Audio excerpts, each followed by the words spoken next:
Welcome back to the Deep Dive. We're looking at a fascinating financial report you've sent over, covering everything from macro to crypto for December 12th and 13th, 2025. It's a great set of sources, and the mission today is pretty clear. We're not just talking about what central bankers are saying. No, this is about what they're doing. It's concrete action. There's the new variable driving the market short term, and it's all about liquidity management. Exactly. We are cutting straight to the anchor of it all, which is the Federal Reserve's new tool, the Reserve Management Purchases, the RMP. That's the one. The RMP is the core focus. If you can understand that, you can understand what's happening pretty much everywhere else. Okay, let's unpack this. The source material says the action's already started. What did the New York Fed actually announce? So they published their desk plan, and it confirms the RMP kicked off on December 12th. This is a big deal because it's not theory anymore, it's execution. It's live. It's live. Yeah. And its purpose is basically to supplement bank reserves and keep the short end of the market stable.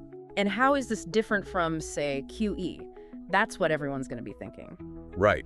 And it's a good question. This is really different. It's framed as a technical tool, for the financial plumbing. It's not some big crisis-era stimulus program. So it's more surgical. And what's the scale we're talking about here? The initial plan is to inject approximately $40 billion in the first month. $40 billion? That's not a small test run. No, it's a real commitment to stabilizing things right now. So if that liquidity is hitting the system, what's that doing to key interest rates? What are you seeing in the bond market? Well, the U.S. 10-year Treasury is sitting around 4.18%. Yeah. But what's really telling is how tight the range is. It's been pinned between, 4.14 and 4.20%? And the 2-year? That's around 3.53%. So the yield curve is still pretty flat, but it's just incredibly sensitive to every little detail about this RMP. Okay, so here's the paradox for me. The Fed is injecting cash to reduce stress, but the report says the market mood is cautious positioning. Why isn't this sparking a bigger risk-on move? That is the core tension, isn't it? The market sees the RMP not as a bonus, but as a necessity. The caution comes from the fact that the Fed needed to do this in the first place. Right, so people are parking their money in short-term bonds and just waiting. Exactly. They're waiting to see how the execution goes. This is a perfect transition then. If the broad market is waiting, where is the volatility showing up? Let's talk equities. We're seeing a really clear split. Broad indices like the S&P 500 ETF, VOO, are stable. It's around $626.08. But tech and growth, that's a different story. More volatile. A lot more. The NASDAQ Q100 ETF, QQQM, is seeing its volatility tick up, closing around $252.06. And our research points to one name in particular driving this. It's all about NVIDIA, isn't it? Yes. NVIDIA is a perfect example. It's been trading in this really volatile range, something like $175 to $185. And what's the trigger? It's not just earnings, it's political. It's entirely political. The driver is the massive demand for their H200 chip for export to China.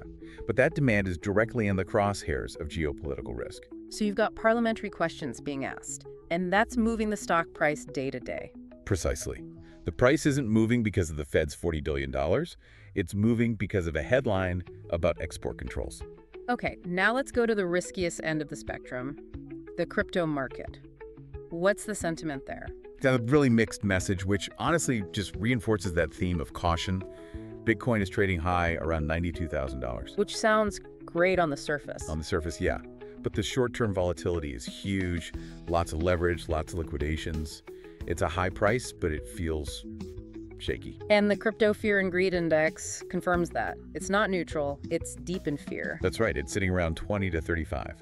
So despite the high Bitcoin price, the actual feeling in the market is very risk-averse. Which brings us to these highly speculative tokens the source material warns about. Things like HYPE and these so-called pre-stocks. Yeah, and look, this is where you have to be incredibly careful. These are pure speculation. A token like HYPE trading around $28 is just extremely volatile. And the pre-stocks, these tokens for companies like OpenAI or Anthropic, that's another level of risk. It's a massive level of risk. You're not buying actual shares. You're buying a synthetic token that relies on a third-party custodian. There's legal risk, liquidity risk. I mean, these things can go to zero in an instant. So the advice is basically stop, verify everything, and then probably don't do it. That's a good summary. Rigorous verification is an absolute must. Okay, so let's put it all together. We've got the Fed's new tool, we've got specific political risks hitting tech, and a very cautious crypto market. What's the takeaway strategy? It's all about risk control. The main theme is defense first. For broad ETFs like VOO or QQQM, the advice is phased buying. Don't go all in at once. Dollar cost averaging, keep some cash on the side. Exactly. And to hedge against that rate volatility from the RMP, you look at short-term debt, money market funds, maybe a small bit of gold. And for crypto, Keep it small and unleveraged for the big names like Bitcoin and Ether. And for the speculative stuff like HYPE or pre-stocks, just be extremely careful or avoid it altogether. So we're in an environment defined by the Fed's technical plumbing on one side and these very specific event-driven stories on the other. That's it. It's a market showing short-term divergence. We have clarity from the Fed on the tool, but the market doesn't have confidence yet. Which brings us to our final thought for you, the listener. The trigger for next week isn't the RMP announcement. We already know about that. Right. The real market-moving information is going to be in the execution data.